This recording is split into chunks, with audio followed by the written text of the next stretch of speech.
La petite coopérative, c'est un projet qui est né avec des jeunes qui sont trop grands pour le camp de jour et pas suffisamment pour aller sur le marché du travail régulier. C'est leur permettre de découvrir le monde du travail de manière positive. Donc c'est une douzaine de jeunes entre 11 ans et plus qui viennent ici encadrés d'une animatrice avec moi-même. Et donc, pour eux, c'est quelque chose d'intéressant à placer sur un CV pour la suite quand ils commenceront à avoir un emploi? Oui, effectivement, parce qu'ils touchent différents types de travaux, ils développent des capacités, voire même des compétences, et se découvrent aussi des habilités. Donc c'est intéressant de pouvoir ensuite le mettre dans un curriculum vitae qui leur permet de aussi mieux se connaître pour mieux parler d'eux auprès d'un employeur pour les années futures. Dans les projets qui ont été intéressants, je trouvais bien intéressant qu'on parle avec toi de la sauce piquante. C'est un projet que vous avez travaillé cet été? Oui, c'est un projet qu'on a travaillé, donc la sauce piquante avec Brad, sauce piquante, un entrepreneur d'ici.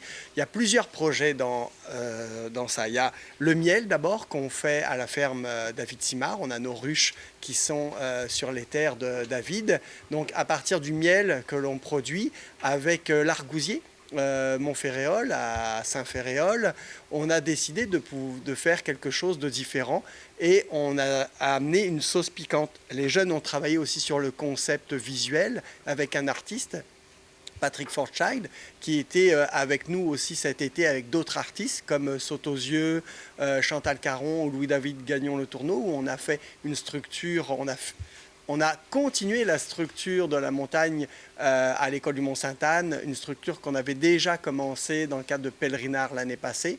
Et on a produit donc un logo, une abeille avec les jeunes, avec Patrick. Et on a développé cette sauce piquante-là avec tout le concept après marketing, de vente, etc. Donc c'est vraiment un mini-projet entrepreneurial du début à la fin. Donc c'est vraiment une expérience aussi intéressante dans ce concept. Et ça devenait une activité d'autopromotion, d'autofinancement pour l'équipe?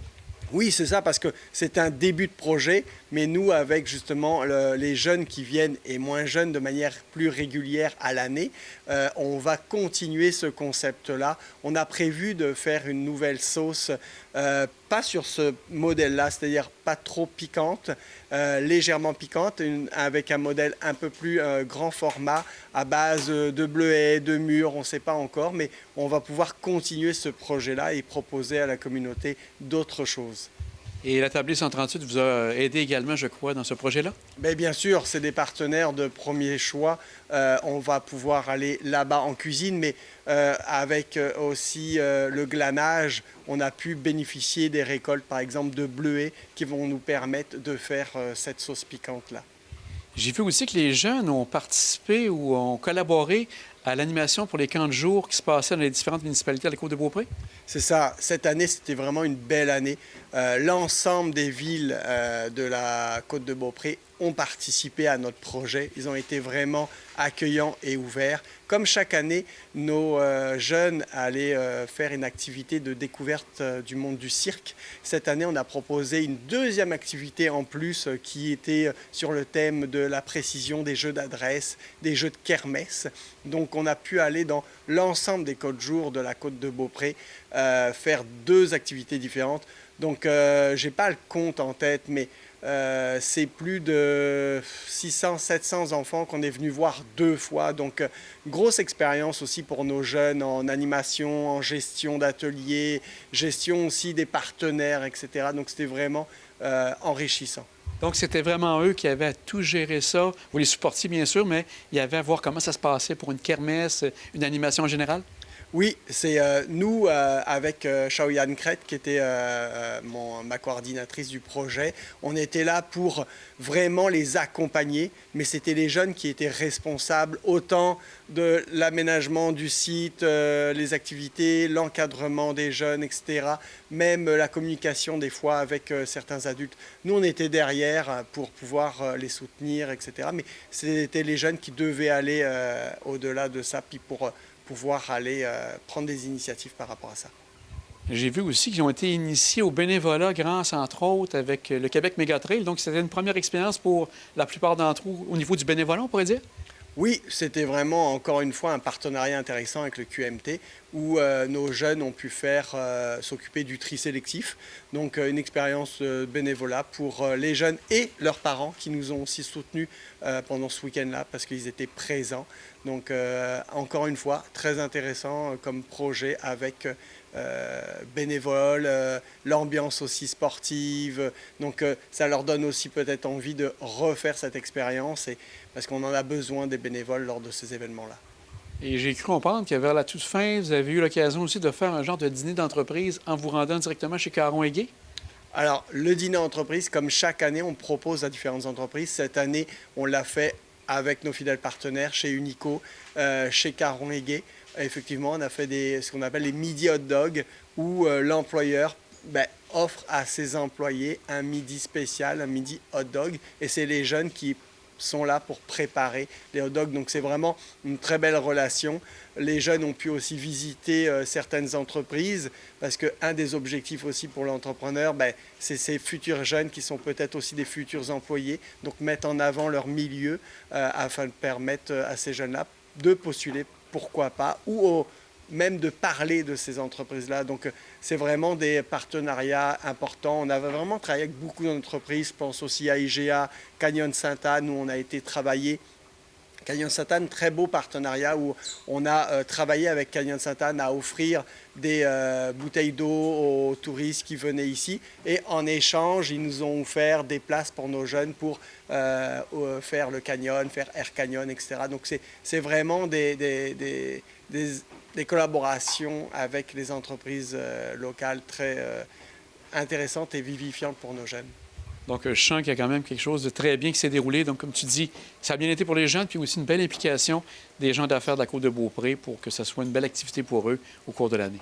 Oui, très bonne implication des gens d'affaires. Je ne peux pas tous les citer parce que je vais en oublier, mais BAM Café, Garage La Jeunesse, les restaurants Bolduc, Caron et Gay, Unico, Canyon Sainte-Anne, Brad, David Simard. IGA, tu parlais aussi. IGA aussi qui a été vraiment accueillant comme chaque année, qui nous accueille et qui accueille aussi notre kiosque au quotidien où vous allez pouvoir retrouver notre miel, Bonichois, pareil, Mamselle Chose. Et puis je vais en oublier, donc je ne peux pas tous les citer, mais vraiment une belle communauté et vraiment ils ont toujours accueilli puis encouragé nos démarches. Les jeunes ont quitté pour, bien sûr, les classes pour la plupart. Pour la suite, maintenant, cet automne, cet hiver, à quoi ressemblent les événements ou les activités qui vont se dérouler pour toi et ton équipe? Moi, au niveau de mon quotidien avec mes jeunes et moins jeunes au quotidien, on va continuer le travail commencé. On va continuer notre jardin. On va le finir, là, le jardin. On va le fermer. On va, pareil, fermer notre dernière récolte de miel. On est toujours dans notre cuisine où on fait nos ateliers. On est en train de parler peut-être de préparer au printemps, de faire un restaurant d'un jour. Peut-être que c'est une idée qu'on va peut-être explorer pour pouvoir proposer à la communauté ce genre d'expérience. On va avoir différentes activités culturelles. On a un projet photographie aussi à faire avec les jeunes. On va exposer aussi. Donc, différents petits projets comme ça, mais toujours au quotidien, la recherche aussi pour nos jeunes d'expérience. Là, récemment, on peut l'annoncer, on a fait un partenariat avec BMR où nos jeunes vont travailler sur le bois d'allumage, où c'est eux qui vont le préparer, le couper en sachet et BMR va vendre. Donc c'est vraiment un beau partenariat qu'on a encore avec une entreprise locale. Marc, on va te souhaiter de continuer ces belles différentes activités que tu as avec tes jeunes et aussi une belle collaboration avec les entreprises à Côte-de-Beaupré. Un grand merci à toi. Merci. Je voudrais quand même finir pour remercier mes financeurs sur le projet de cet été, le ministère de la Jeunesse, secrétariat à la Jeunesse, je suis désolé, Desjardins, la table d'action prévention jeunesse qui nous ont quand même financé. Il faut savoir que le poste d'animatrice, on va chercher cet argent-là pour pouvoir le proposer ce genre de projet. C'est quand même une grosse part du travail pour aller chercher ces financements. Et c'est un peu la clé aussi de la réussite. Un grand merci à toi. Merci à vous.